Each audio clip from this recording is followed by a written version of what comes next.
everyone. Welcome back to Strategy Saturday. So this week we're going to talk about the concept of flipping the coin and shifting into neutral. So Preston Smiles is kind of my go-to guys. He says this: all events are neutral events.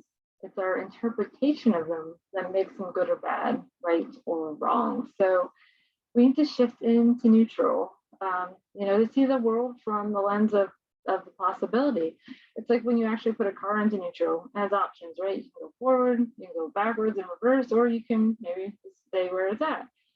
Endless possibilities of what you can do with that. So shifting into neutral, this can be really hard. Yeah, we're all like, yeah. But as humans, we try to find meaning in everything that we do, and that helps us feel safe. So as children, that's how we learn. We find the meaning. Something comes up and you're like, oh, this is what this means. Let me learn about that. Those that have kids, been around kids, grandkids, that's part of the joy of watching them grow up is that there's aha moments when they're like, oh, I got that. Like, I get this. But when that happens, more to the negative side, that's when things kind of pull us into that negative instead of the positive. That's the whole concept of being in neutral. So to see things from that neutral perspective and then kind of see the possibility of what it could really be. But often when we get interactions, things happen and we go right into that side of opposition. We get into defense, right? How often do you do something just because someone told you not to do it? Yeah, I've been there, especially as a kid, teenager growing up. You gotta do the opposite of what your parents say. They don't know anything, right? Then you grow up and you realize, man, I wish I would have listened to them, and they actually do know what they're talking about. But yeah, we have to test those boundaries, right? We have to test those limits. We need to find things out for ourselves. We learn, we grow from it. But sometimes as we age, we actually resort back to some of those defenses because they help us cope. So think of a time when you had an opposite view from someone. Did you go right to that angry, defensive, judgmental? When you're faced with that question why, that's often what happens, right? It brings up that defense in a person. Think about it when you're having conversations. Why did you do that?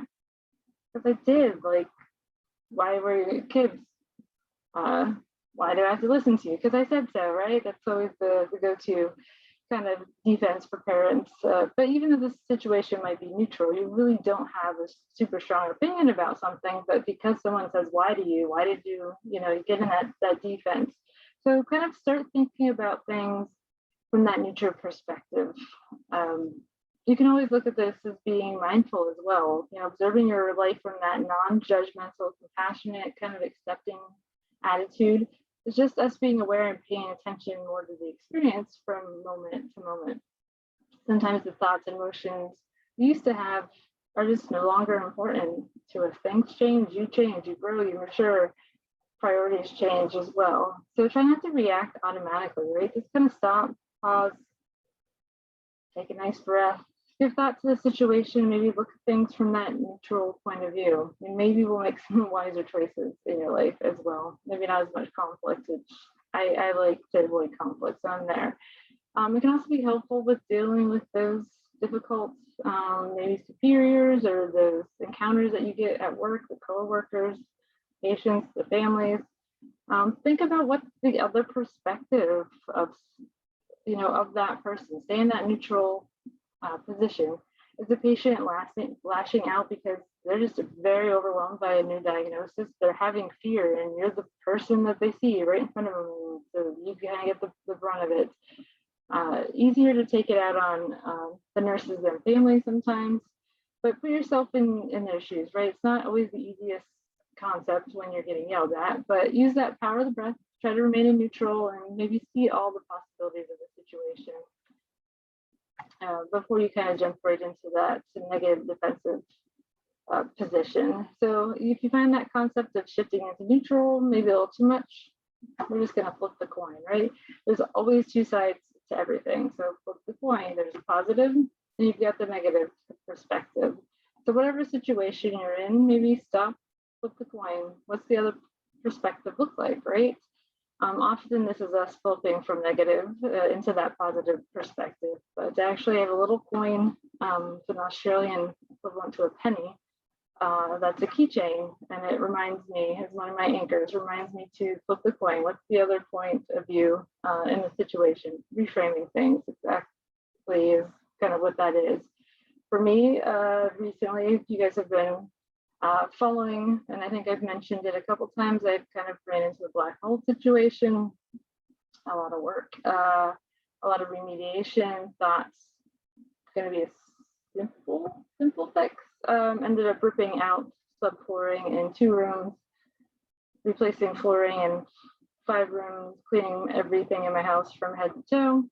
A little bit overwhelmed at times, but dealing with it, dealing with the insurance that doesn't pay for any of that, replacing numerous items, and the unplanned bathroom remodel. I'm one in the future, well, hopefully in the future I won't need to have all my ducks in a row, but in the past I'd like to have everything planned out, everything ready to go, learning that it's okay to kind of enjoy the journey and just kind of go along with it. But my house is torn up, it's a little bit of a mess. My toilet is currently sitting on my porch.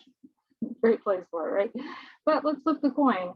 I'm grateful that we actually found the black mold, that it really was only contained in one area of my water closet. I have other mold, which is part of the big remediation. And I'm gonna have a brand new bathroom, yes. I'm gonna have all new flooring, yes. I don't have to replace anything, hopefully in the next, 10 plus years. And I'm really grateful for the fact that I figured out maybe what's causing a lot of my health problems. So that is the huge win from that. And that's just flipping the coin. What's the other side of it? Instead of getting focused on all the dread and the downside of it, what's the good side of it? At work, we're short-staffed, very short-staffed right now.